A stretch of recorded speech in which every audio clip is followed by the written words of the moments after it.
दोस्तों बहुत सारी रिपोर्ट्स आ रही हैं जिसमें ये दावा किया जा रहा है कि अब यूपीआई पेमेंट्स पे आपको पर पेमेंट पे आपको चार्ज देना पड़ेगा। चार्ज बोले तो मान लीजिए अगर आपने 2000 से ऊपर का कोई ट्रांजैक्शन किया तो उसमें आपको कुछ परसेंट बैंक को या फिर सर्विस प्रोवाइडर जैसे फ़ोनपे, पेटीएम, गूगल पे, इनमें से किसी को देना पड़ेगा।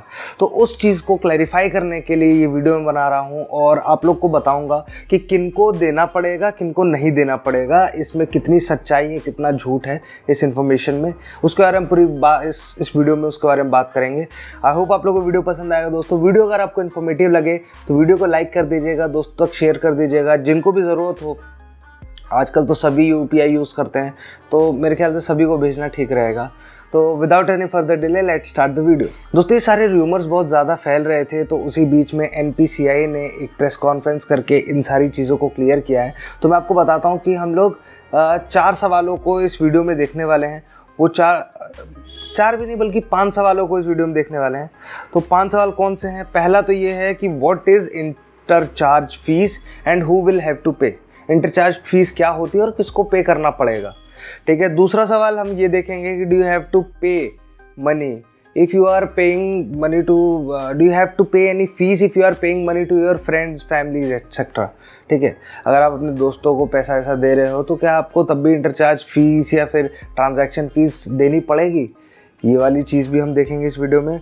और क्या आपको तब भी फीस देनी पड़ेगी जब आप यूपीआई वॉलेट वगैरह से आप पेमेंट करते हो? अगली चीज़ हम देखेंगे कि ये जो सिस्टम बिठाया जाएगा उससे इन पेमेंट सर्विस प्रोवाइडर्स को क्या फ़ायदा होगा, जैसे अमेज़ॉन पे, फ़ोन पे, गूगल पे, पेटीएम, इन लोग को क्या फ़ायदा होगा। और आखिरी चीज़ जो हम देखेंगे वो ये देखेंगे कि क्या जब आप जब इनके वॉलेट में रिचार्ज करेंगे, जैसे हम लोग क्या करते हैं कभी कभी वॉलेट को टॉपअप कर लेते हैं और उसके बाद ताकि फिर बार बार वो गोल गोल ना घूमे, तुरंत हमने स्कैन किया और टैप किया और वॉलेट से पैसे कट जाते हैं हमारे फ़ोन पे, पेटीएम, इन सब के वॉलेट से। तो उन सब के वॉलेट को भी टॉपअप करने के लिए क्या हमको फ़ीस देनी पड़ेगी? इन सब के बारे में इस वीडियो में हम देखने वाले हैं। तो स्टार्ट करते हैं कि क्या होता है एक इंटरचार्ज फ़ीस और किसको पे करना पड़ेगा। तो यार देखो, इंटरचार्ज फीस वो फीस होती है जब हम स्कैन करके पेमेंट करते हैं तो मर्चेंट सर्विस प्रोवाइडर को देता है। मर्चेंट कौन है? मतलब जिसका क्यूआर कोड है, जिसको स्कैन करके हम पे कर रहे हैं, तो जिसके पास पैसा जा रहा है वो मर्चेंट है, जिसके पास से पैसा कट रहा है वो कस्टमर है, ठीक है। आपको अगर समझने के लिए आसानी समझाऊँ मैं तो कस्टमर मतलब जो कष्ट से मर रहा हो, तो जिसके पास से पैसे जा रहे हैं उसको कष्ट होता है, वो कस्टमर है, ठीक है। जिसके पास पैसे जा रहे हैं, जिसके पास से पैसे जा रहे हैं वो कस्टमर, जिसके पास पैसे जा रहे हैं वो मर्चेंट, ठीक है।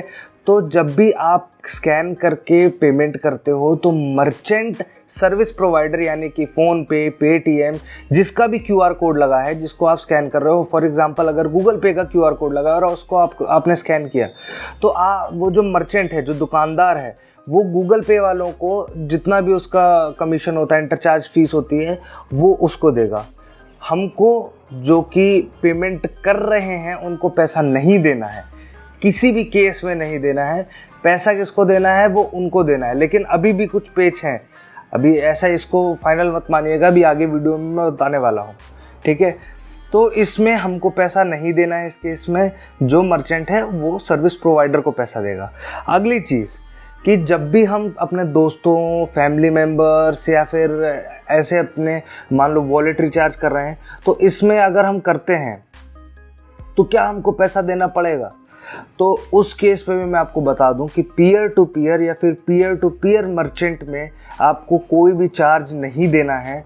पीयर टू पीयर मतलब जैसे मैं अपने दोस्त को पैसा भेज रहा हूँ या मैं अपने फादर से पैसा ले रहा हूँ तो उसमें कोई भी ट्रांजैक्शन फीस या इंटरचार्ज फीस पे नहीं करनी पड़ेगी।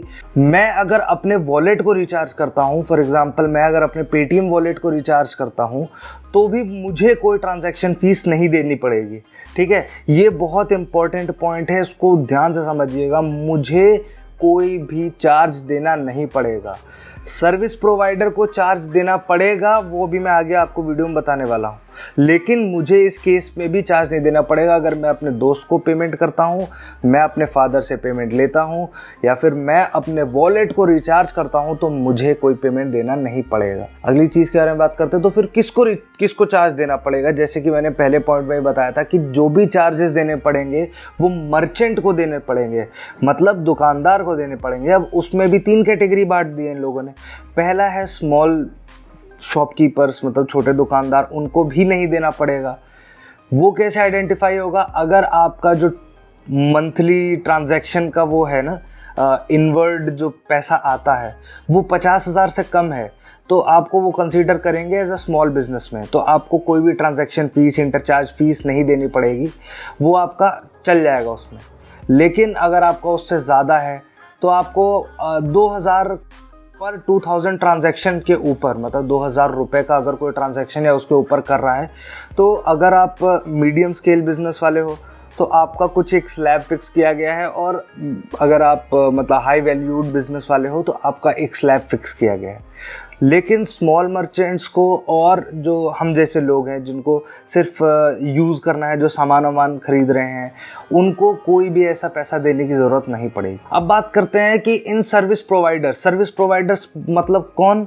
पेटीएम, फ़ोनपे, गूगल पे, अमेज़ॉन पे, व्हाट्सएप पे, ये जो भी पे आए हैं ना, ये सब को क्या फ़ायदा है? अभी देखिए, मैं आपको एक चीज़ पढ़ के सुना देता हूँ कि अश्विन चावला, जो कि फाउंडर और मैनेजिंग डायरेक्टर हैं ये जो लिखा हुआ है ना, थोड़ा सा कठिन है तो मेहनत नहीं करनी पढ़ने में।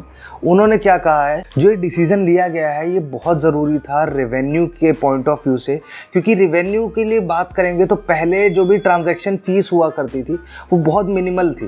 देखो, ट्रांजैक्शन फ़ीस पहले भी मर्चेंट्स पे लगती थी, लेकिन वो बहुत कम लगती थी।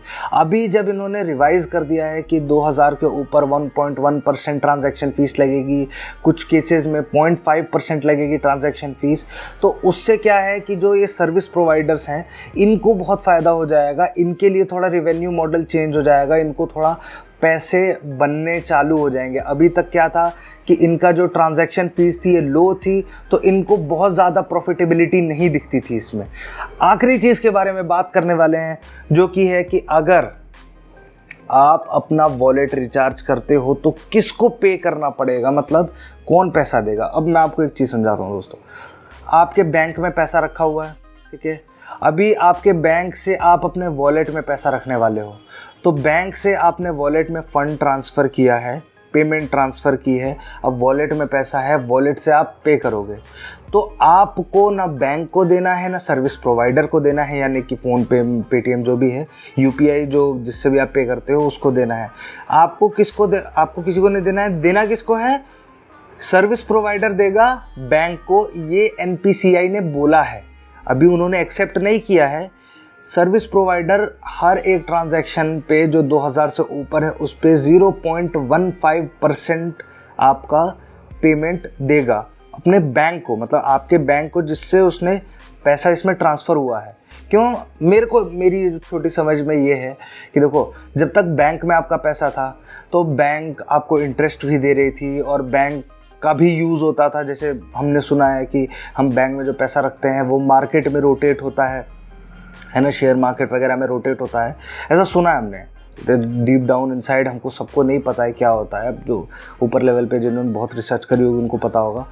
तो वही चीज़ है कि अगर बैंक से पैसा जा रहा है इनके पास, तो अब ये उनको इंटरेस्ट देंगे, मतलब वन टाइम जो भी 0.15% इंटरेस्ट देंगे, चार्ज देंगे, उसके बाद फिर ये रख सकते हैं, ठीक है। ये एनपीसीआई का कहना है, ये सारी चीज़ें हैं। अब इसको मैं अगर आपको समराइज़ करूं तो आप ये समझ सकते हो कि इसमें कहीं पे भी हमको आपको कॉमन लोगों को पैसा नहीं देना है जो सामान वगैरह खरीदते हैं।